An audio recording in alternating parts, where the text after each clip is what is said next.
کیا پاکستان کی آنے والی نسل الزائمرز اور ڈیمنشیا جیسی بیماریوں میں مبتلا ہونے والی ہے؟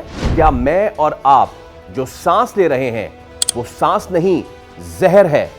اگر میں آپ سے کہوں کہ 2025 میں دنیا کا سب سے آلودہ ملک کون سا تھا تو شاید آپ کا جواب ہوگا چین یا بھارت، لیکن حقیقت یہ ہے کہ پاکستان دنیا کا سب سے زیادہ آلودہ ملک بن چکا ہے۔ اور یہ صرف خبر نہیں، ایک وارننگ ہے۔ بین الاقوامی ادارے IQ Air کی نئی رپورٹ کے مطابق پاکستان میں ہوا میں موجود خطرناک ذرات یعنی PM 2.5 عالمی ادارہ صحت کی مقرر کردہ حد سے 13 گنا زیادہ پائے گئے۔ دراصل PM 2.5 ہوا میں موجود انتہائی باریک ذرات ہوتے ہیں، اتنے چھوٹے کہ وہ ہمارے پھیپھڑوں میں داخل ہو کر خون تک پہنچ جاتے ہیں، اور یہی ذرات سانس کی بیماریوں، دل کے امراض، دماغی امراض اور قبل از وقت موت کا خطرہ بڑھا رہے ہیں۔ اب سوال یہ کہ پاکستان اس انوانٹڈ لسٹ میں ٹاپ کیوں کر رہا ہے بھائی؟ پاکستان میں آلودگی کیوں بڑھ رہی ہے؟ یہ کوئی راکٹ سائنس تو نہیں ہے۔ گاڑیوں کا دھواں، صنعتی فیکٹریاں، اینٹوں کے بھٹے، فصلوں کی باقیات اور کچرا جلانا، تعمیراتی گرد و غبار، سونے پہ سہاگا، گرین کور کا نہ ہونا اور پہلے سے موجود گرین کور کا ختم ہونا، یہ تمام عوامل مل کر ہماری فضا کو آہستہ آہستہ زہریلا بنا رہے ہیں، اور میں اور آپ ہر روز یہ زہر اپنے پھیپھڑوں میں بھر رہے ہیں۔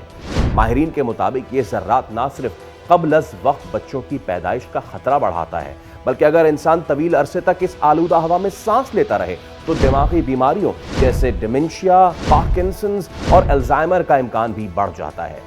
تو کیا پاکستان میں زہریلی فضا ایسے ہی برقرار رہے گی؟ کیا اس اندیکھی قید سے نکلنے کا کوئی راستہ ہے؟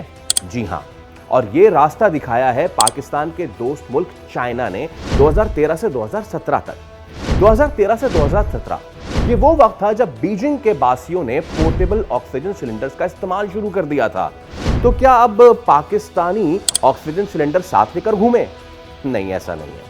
سن 2013 میں چین کے بڑے شہروں خاص طور پہ بیجنگ میں اسموگ اس حد تک بڑھ گئی تھی کہ سورج کی روشنی تک نظر نہیں آ رہی تھی۔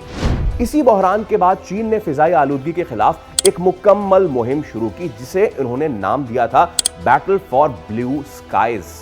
اس جنگ کو چین نے مرحلہ وار لڑا۔ سب سے پہلے چین نے کوئلے کے استعمال کو کم کیا کیونکہ کوئلہ فضائی آلودگی کا سب سے بڑا ذریعہ تھا۔ چین نے گھروں اور فیکٹریوں میں کوئلے کے بجائے قابل تجدید توانائی کا استعمال بڑھایا۔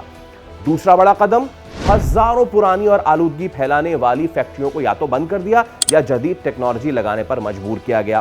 تیسرا اہم قدم، ٹرانسپورٹ کے نظام میں تبدیلی۔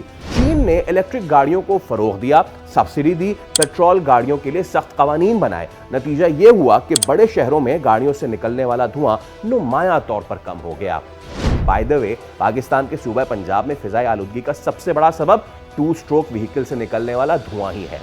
چوتھا قدم، درخت لگانے کی ایک بہت بڑی مہم۔ چین نے گریٹ گرین وال نامی پروجیکٹ کے تحت 35 ارب درخت لگائے جس سے گرد و غبار اور اسموگ کو کم کرنے میں مدد ملی، اور یہاں ہم سے تو 1 ارب درخت بھی نہیں لگ رہے۔ تو آپ سوچ رہے ہوں گے کہ کیا واقعی اس سب سے کوئی نتیجہ بھی نکلا؟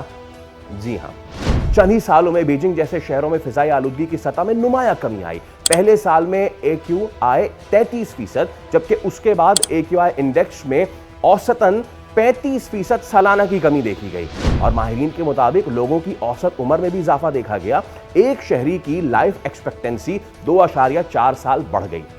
یہ مثال ہمیں ایک بات تو سکھاتی ہے، فضائی آلودگی کوئی ناقابل حل مسئلہ نہیں، لیکن اس کے لیے سخت فیصلے اور مستقل عمل ضروری ہے۔ سوال یہ نہیں ہے کہ آلودگی کم ہو سکتی ہے یا نہیں، سوال یہ ہے کہ کیا ہم وہ مشکل فیصلے لینے کے لیے تیار ہیں جو چین نے کیے۔ سبسکرائب کریں اور بیل دبائیں تاکہ کوئی خبر رہ نہ جائے۔